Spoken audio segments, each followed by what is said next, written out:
College and I hope you all are doing great. So जिन भी बच्चों का आज इंग्लिश का पेपर हुआ था वो सारे बच्चे अभी एक्साइटेड हैं ये जानने के लिए कि क्या उनके सारे आंसर सही हैं या गलत हैं। तो इस वीडियो के अंदर मैं आपका जो सेट 1 था ये उसका पेपर कोड है, इसको आप लोग देख सकते हैं। और अगर ये आपका पेपर है तो यहाँ पर मैं आपको सारे के सारे जो आंसर्स हैं वो बताने वाली हूँ।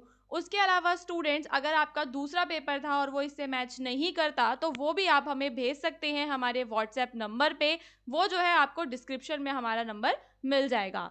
सो नाउ स्टूडेंट्स, अभी यहाँ पर हम लोग डिस्कस करेंगे। सबसे पहले आपका जो पेपर है इंग्लिश का ये 3 आवर्स का था और 80 मार्क्स का आपका पेपर था। अब यहाँ पे आप लोग देख सकते हैं आपको कुछ जनरल इंस्ट्रक्शंस दिए गए थे। आई होप कि आपने सारे के सारे जो इंस्ट्रक्शंस हैं वो काफ़ी अच्छे से पढ़े होंगे कि पेपर के अंदर 11 क्वेश्चन है और सारे के सारे जो क्वेश्चंस थे वो आपके लिए कंपलसरी थे और सेक्शन ए, बी और सी 3 सेक्शंस में आपका पेपर डिवाइडेड था। सो स्टूडेंट्स, सबसे पहले मैं आपको रीडिंग स्किल्स के सारे राइट आंसर्स बताऊंगी जिसमें आपको ये पूरा टेक्स्ट दिया हुआ था जो कि क्रिएटिविटी से जुड़ा हुआ है, जिसमें बात की गई थी क्रिएटिविटी के बारे में। ठीक है, कि कैसे जो क्रिएटिविटी होती है वो सेंटर है ह्यूमन पॉपुलेशन के लिए, जो डाइवर्स पॉपुलेशन है उस पॉपुलेशन के अंदर जो क्रिएटिविटी है, ठीक है, उसके बारे में पूरे इस पैसेज में चर्चा की गई थी। सो नाउ स्टूडेंट्स, अभी यहाँ पर जो क्वेश्चंस को हम लोग डिस्कस करेंगे, पहला क्या है, the central idea of this passage. अब यहाँ पर ये जो पूरा का पूरा आपका पैसेज है इसका आपसे क्या पूछा गया है, सेंट्रल आइडिया पूछा गया है। सेंट्रल आइडिया हम कैसे फाइंड करते हैं, जब हम पूरे पैसेज को पढ़ते हैं, काफी डीप स्टडी उसकी करते हैं तो हमें उसका सेंट्रल आइडिया पता चल जाता है। सो यहाँ पर जो पैसेज था इसका सेंट्रल आइडिया था आपका ऑप्शन नंबर ए होगा, social interaction is necessary to nurture creativity. अगर हमें क्रिएटिविटी को नर्चर करना है तो उसके लिए क्या इंपॉर्टेंट है, सोशल इंटरेक्शन इंपॉर्टेंट है। एंड नाउ स्टूडेंट्स, यहाँ पर आपका दूसरा क्वेश्चन, अभी हम क्या देख रहे हैं कि सीबीएसई ने एजर्शन और रीजन वाले जो क्वेश्चंस हैं वो हर एक सब्जेक्ट में वो जरूर देते हैं। तो एजर्शन और रीजन की जो प्रैक्टिस है वो आपको कर लेनी है। अभी आपके और भी पेपर आएंगे, साइंस का पेपर होगा जैसे।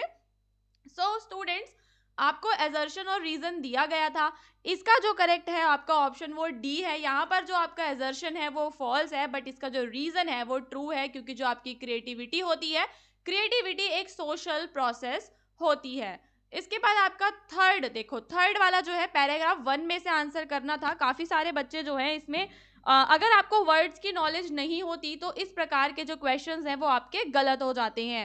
सो अभी मैं आपको बताऊंगी कि पैराग्राफ 1 के अंदर, ठीक है, पैराग्राफ 1 में क्या है इसका वर्ड जो कि जिसका मतलब होता है यूज्ड अप या फिर डिप्लीट हो जाना। सो स्टूडेंट्स, आपने जो है यहाँ पर which means something that can not be used up, कोई ऐसी चीज जिसे हम खत्म नहीं कर सकते। तो आपको पैसेज 1 में एक वर्ड दिखेगा जिसे हम बोलते हैं एग्जॉस्ट, इनएग्जॉस्टेबल। जैसे कि हमारा सन है, सन जो है हमारा एक ऐसा रिसोर्स है कि वो इनएग्जॉस्टेबल है, वो कभी डिप्लीट नहीं होने वाला। तो पैराग्राफ 1 में हमें एक वर्ड मिला था इनएग्जॉस्टेबल, वो आपको दिख जाएगा, फर्स्ट लाइन में ही लिखा हुआ है। फिर आपका क्वेश्चन नंबर 4 है, what important trends does a study tracking the decline in creativity thinking ability in children reveal. तो यहाँ पर जब आपने पैसेज पढ़ा, ठीक है, तो वहां पर एक स्टडी के बारे में दिया हुआ है। उस स्टडी के बारे में क्या दिया हुआ है कि कैसे जो है जो बच्चे हैं उनकी क्रिएटिव थिंकिंग एबिलिटी डिक्लाइन होती है। तो यहाँ पर आपको पैसेज में दिया हुआ था 98% वाला जो आपकी लाइंस है, 98% से लेकर 25 ईयर ओल्ड तक की स्टडी के बारे में पूरा डिस्क्रिप्शन दिया हुआ है, वहां से आपको ये लिखना था। ठीक है स्टूडेंट्स, ये रहा, ये आपको थर्ड में मिल जाएगा। थर्ड वाले पैराग्राफ में दिया हुआ था कि 98% of 3 to 5 year old exhibited creative thinking, this dwindled to 10% among 13 to 15 year old। ये सारा आपको उसके अंदर बताना था थर्ड वाले में से। ओके, एंड नाउ अभी आपका क्वेश्चन नंबर 5 है, read the given prompt and select the correct option in the bracket. तो ये बहुत ही सिंपल है, अभी हमने ऊपर भी मैंने आपको बताया एजर्शन एंड रीजन वाले में भी दिया हुआ था that creativity is a social progress. तो इसका आंसर आपका सोशल होना था, सिंपल है, ऐसे क्वेश्चंस आपको एग्जाम में कभी भी नहीं छोड़ने होते। इसके बाद आपका नेक्स्ट क्वेश्चन था कि according to the passage where does creativity thrive apart from arts and culture. तो पैसेज के हिसाब से जो क्रिएटिविटी है वो हमें और दूसरी फील्ड्स में भी देखने के लिए मिलती है। ठीक है स्टूडेंट्स, जैसे कि आपने यहाँ पे देखो इसका जो फोर्थ वाला आई थिंक पैराग्राफ था जिसके अंदर बता रखा है कि आर्टिस्ट, म्यूजिशियंस, राइटर्स, इनोवेटर्स, ठीक है, एंटरप्रेन्योर्स, डॉक्टर्स, लॉयर्स, इन सब के अंदर हमें क्रिएटिविटी देखने के लिए मिलती है, केवल आर्ट एंड कल्चर वाले स्टूडेंट्स के अलावा। ओके, फिर आपका नेक्स्ट क्वेश्चन है जिसमें आपको ये कंप्लीट करना था, complete the following with a suitable reason. So about 33% citizens engage their creative faculties that use, इसके आगे क्या आना था, इसके आगे आपका आना था that use their talents, that use their talent in arts, ठीक है, वो जो आगे आपको लाइन मिल जाएगी पैसेज में, इन आर्ट्स, साइंस, इनोवेशन, इस तरीके से आपको इसमें अपनी तरफ से भी आप ऐड करके लिख सकते थे। फिर आपका नेक्स्ट था, in the context of the last paragraph explain how does the passage view the future of creativity in the society. तो यहाँ पे पूरे पैसेज में से आपको बना के लिखना था कि जो पैसेज है वो आपको क्या सजेस्ट करता है। पैसेज आपको सजेस्ट करता है कि जो क्रिएटिविटी है वो फ्लरिश कर रही है।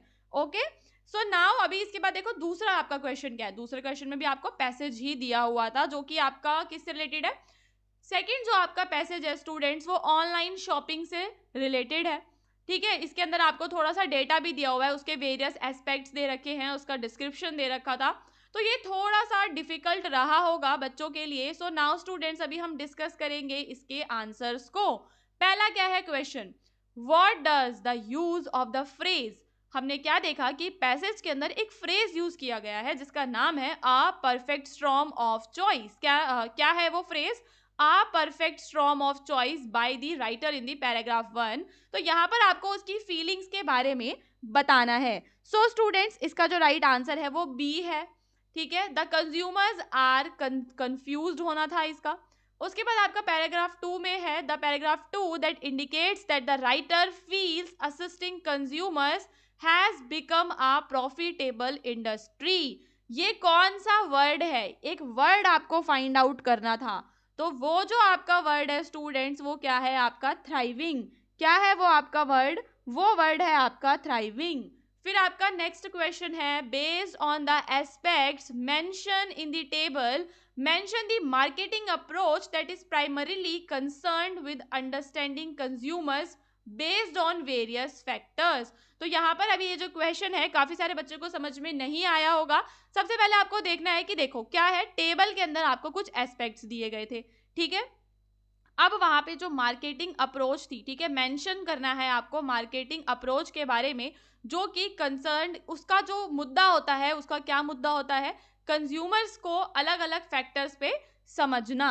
ठीक है, तो इसके अंदर आपको क्या बताना था, काफी सारे बच्चे इसमें कंफ्यूज हो गए होंगे। तो यहाँ पर आपको सिंपल एक वर्ड में आप आंसर दे सकते थे, डेटा यूटिलाइजेशन। डेटा यूटिलाइजेशन का मतलब होता है कंज्यूमर्स को जो है समझना based on various factors. Then आपका है क्वेश्चन नंबर 4। ठीक है, क्वेश्चन नंबर 4 में यहाँ पर जो आपको वर्ड भरना था वो क्या था आपका रिटेल असिस्टेंस। रिटेल असिस्टेंस इसमें आना था। देन आपका फिफ्थ है, फिफ्थ का आंसर भी जो है स्टूडेंट्स आपका रिटेल असिस्टेंस ही है। अगर आप लोगों को कुछ भी डाउट है तो आप इसको जाके अपने पैराग्राफ में से भी स्टडी कर सकते हैं। इसके बाद आपका था question number 6, based on your understanding fill the blank. अब यहाँ पे आपको अप्रोप्रिएट सिर्फ एक ऑप्शन चूज करना है और इस ब्लैंक को फिल आपको करना था। ठीक है स्टूडेंट्स, सो यहाँ पर आपका जो वर्ड आएगा वो क्या आएगा आपका रिकमेंड आएगा। देन आपका नेक्स्ट है, the different approach to revolutionize consumer choice is to dash. ये क्या है, अगर हमें कंज्यूमर्स की चॉइसेस को रिवोल्यूशनाइज करना है तो उसके लिए हमें कौन सी डिफरेंट अप्रोच अपनानी है, उसके बारे में यहाँ पर कुछ बताया गया था। तो यहाँ पे आपको पूरा थोड़ा सा एक्सप्लेन करना था जिसमें आपको बताना था offer limited functional mid price products that instil customers confidence and break the cycle of consumerism. Okay, so यहाँ पे आपको पैसेज में मिलेगी एक लाइन जहाँ पे लिखा होगा break the cycle of consumerism. ठीक है, उस वाले पैराग्राफ में से इसका आंसर आपको देना था। इसके बाद आपका नेक्स्ट है, the writer believes that the global product abundance can not be equitable. जो राइटर है उसका विश्वास है कि जो ग्लोबल प्रोडक्ट अबंडेंस है वो इक्विटेबल नहीं है। ऐसा क्यों है, इसके पीछे का रीजन क्या है, क्योंकि जो क्रिएटर्स हैं, जो बनाने वाले हैं वो किसको प्रायोरिटाइज करते हैं, किसको प्रायोरिटी देते हैं? जो क्रिएटर्स हैं वो प्रायोरिटाइज करते हैं वेल्दियर कंज्यूमर्स को। मार्केट में हमें जो भी प्रोडक्ट्स देखने के लिए मिलते हैं वो सारे के सारे जो प्रोडक्ट्स होते हैं वो किसके लिए होते हैं? अमीर लोगों के लिए, वेल्दी कंज्यूमर्स के लिए होते हैं। फिर आपका क्वेश्चन आपका लास्ट पैराग्राफ से था जिसमें आपको बताना था कि जो स्टार्टअप्स होते हैं वो प्रॉमिस करते हैं सिंप्लिसिटी की, पर क्या क्या ड्रॉबैक्स हैं स्टार्टअप के स्ट्रक्चर के बारे में यहाँ पे आपको बताना था। तो स्टार्टअप जो होते हैं उसके ड्रॉबैक्स बेसिकली आपको यहाँ पे बताने हैं। तो जो स्टार्टअप्स होते हैं वो रिलाई करते हैं on large venture capital funding, और बाद में क्या होता है? ओवरवेलमिंग, ठीक है। रैपिड ग्रोथ के लिए वो हमेशा परेशान रहते हैं, स्ट्राइव फॉर रैपिड ग्रोथ। ये मैं आपको दिखा देती हूँ अगर हमें यहाँ पे कहीं मिलती है। देखो स्टार्टअप के बारे में दे रखा है यहाँ पे 5th पैराग्राफ में ही कि जो स्टार्टअप्स होते हैं वो प्रॉमिस करते हैं एक्सेसिबल सिंप्लिसिटी, पर इवेंचुअली वो क्या हो जाता है? उनके लिए ओवरवेलमिंग हो जाता है, एरे ऑफ चॉइसेस बन जाता है। यहाँ से आपको इसका आंसर करना था। सो स्टूडेंट्स अब हम शुरू करेंगे हमारा section number B. Section number B के अंदर जो है सारे बच्चे अभी तक वेट कर रहे होंगे कि सेक्शन बी कब स्टार्ट होगा। 10 मार्क्स का आपका ग्रामर आता है, और ग्रामर जो है वो बच्चों से काफी बार गलत हो जाती है। सो नाउ स्टूडेंट्स कोई बात नहीं, अगर आपके 10 में से 5 क्वेश्चन भी ठीक हो जाते हैं फिर भी काफी अच्छी बात है। सो पहला क्या है? Read the given sentence from a story, fill in the blank by using the correct form of the word in the bracket. So यहाँ पर हमें एक स्टोरी दे रखी है और हमें बस जो ब्रैकेट में वर्ड दिया हुआ है उसका कौन सा वर्ब का फॉर्म हमें यूज करना है, बस यहाँ पे हमें वो देखना था। So as I enter the room the first thing that struck me as odd was the candle still, क्या होगा यहाँ पे? Candle still burning on the table. Simple है एकदम, ठीक है। देन आपका नेक्स्ट आपको एरर इसमें फाइंड आउट करना था। यहाँ पे जो आपका एरर है वो क्या है? Health experts world wide are concerning about the surge in health problem, ठीक है। दे आर नॉट कंसर्निंग, यहाँ पे आपका करेक्शन क्या होना था? कंसर्न्ड। क्या आना था यहाँ पे? कंसर्न्ड आना था। देन आपका नेक्स्ट क्वेश्चन है अ मास्क इज यूज्ड, ठीक है, a mask is used to hide the identity of a person. ये बहुत ही सिंपल था। देखो ये वाला क्वेश्चन काफी सिंपल है, अगर आपने थोड़ी सी भी पढ़ाई की होगी तो ये वाला क्वेश्चन आप कर पाए होंगे, ठीक है, क्योंकि जो मास्क होता है वो किसी पर्सन की आइडेंटिटी को हाइड करने के लिए यूज होता है। Now we have a conversation. एक स्टूडेंट है जो अपने एडमिनिस्ट्रेटर से बात कर रहा है। स्टूडेंट्स क्या है उसका? स्टूडेंट का सेंटेंस क्या है? Hello, I have come to ask about the English courses you run for international student. तो यहाँ पर उसने उसे क्वेश्चन किया है, ठीक है। तो देखो क्वेश्चन भी है यहाँ पे आपके पास। उसने फिर पूछा are you a student at the university. अब आपका ऑप्शन क्या है? Choose the correct option to complete the reporting. तो यहाँ पे देखो रिपोर्टिंग पहले से ही की गई है और सिर्फ आपको इसमें एक ऑप्शन चूज करना था। सो स्टूडेंट्स इसका राइट आंसर था had come. Okay, so now अब हम चलेंगे हमारे नेक्स्ट क्वेश्चन पे। यहाँ पे भी आपको error and connection find out करना है। Embrace change as an opportunity for personal growth and allowed it to improve your life. So students यहाँ पर इसका आंसर क्या होना है? Embrace change as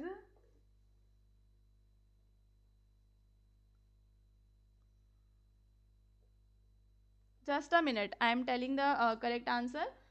इसका जो आपका आंसर है वो अलाउड जो है ना, अलाउड नहीं आना था, इसकी जगह आपका क्या आना था? अलाउ आना था। इसके बाद आपका नेक्स्ट क्वेश्चन है, इसमें आपको एक डायलॉग दिया हुआ है, डायलॉग को आपको पूरा रिपोर्ट करना है, ठीक है। सो शॉपकीपर ने क्या बोला? What book do you want? तो रमेश ने दिया आंसर दिया that he want a reference book for physics which he can use for his project work.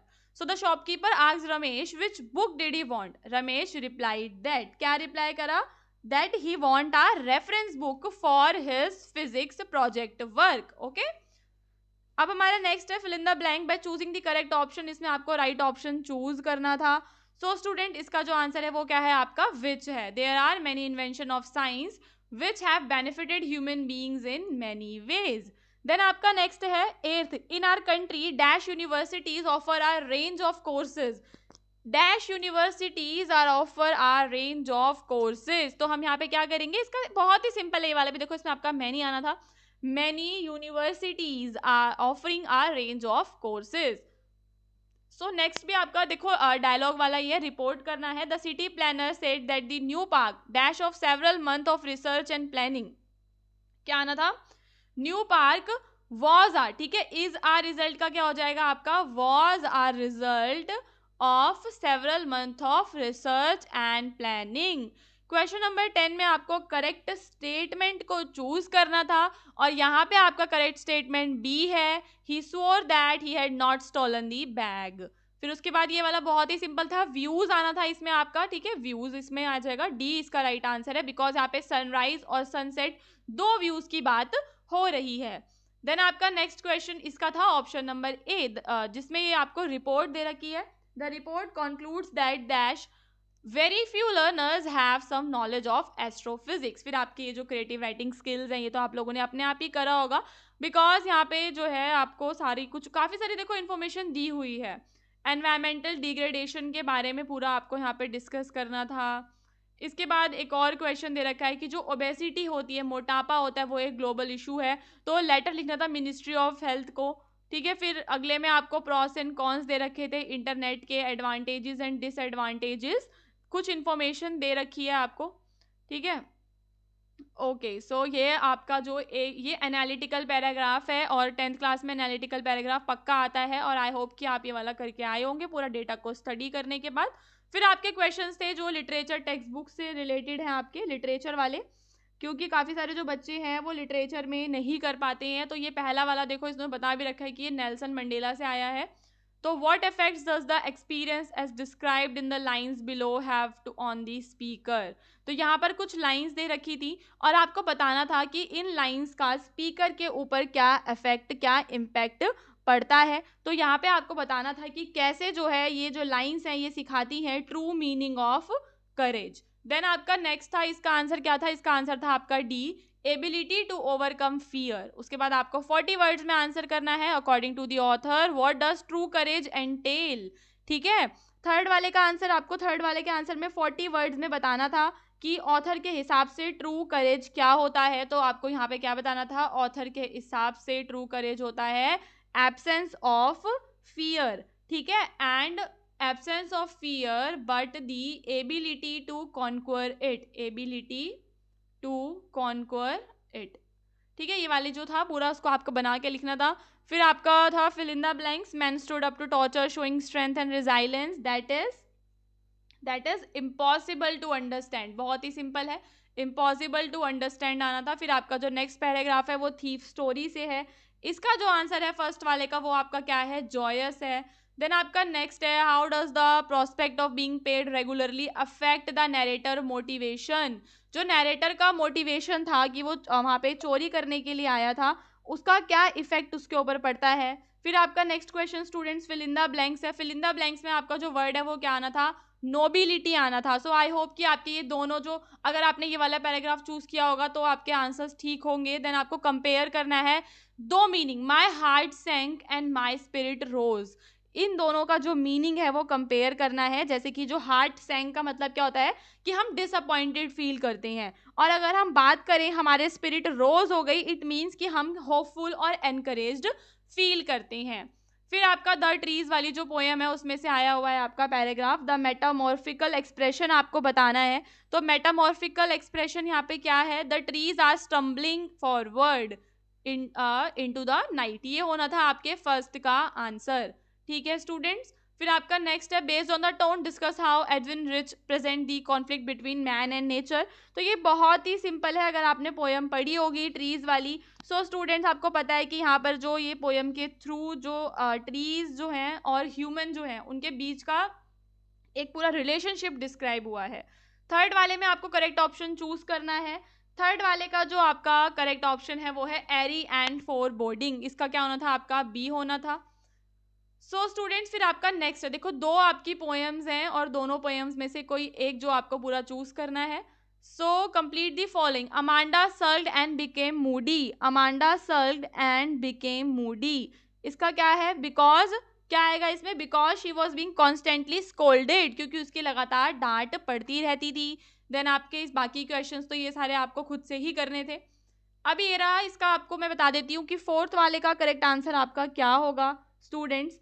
सो ये आप देख सकते हैं जो फोर्थ वाला है इसका 2 and 3 होगा, 2 and 3 यानी कि एग्रेसिव एंड डोमिनेटिंग। यहाँ पे जो स्पीकर की टोन है, stop at that sulking at once Amanda, तो एग्रेसिव टोन है और कैसी टोन है, डोमिनेटिंग टोन है। उसके बाद फिर ये सारे आपके क्वेश्चंस थे स्टूडेंट्स जो आपकी पोएम्स में से आए थे, 40-50 वर्ड्स में आपको इनके आंसर करने थे।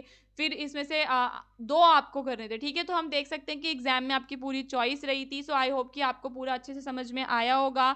अगर ये आपका पेपर नहीं था और नेक्स्ट जो भी आपके एग्जाम्स होंगे उनके क्वेश्चन पेपर्स आप लोग हमें व्हाट्सएप करेंगे पीडीएफ बनाकर, उसका लिंक डिस्क्रिप्शन में मिल जाएगा। डिस्क्रिप्शन में आपको एक लिंक और मिलेगा जो कि हमारे व्हाट्सएप चैनल का है, उसको ज्वाइन करना बिल्कुल मत भूलना, क्योंकि आपके आगे के जो पेपर्स हैं उनके सारे के सारे आंसर कीज हम लोग प्रोवाइड करवाने वाले हैं, जिससे कि आपकी काफ़ी ज़्यादा हेल्प होने वाली है। सो स्टूडेंट सब्सक्राइब करके ज़रूर जाना।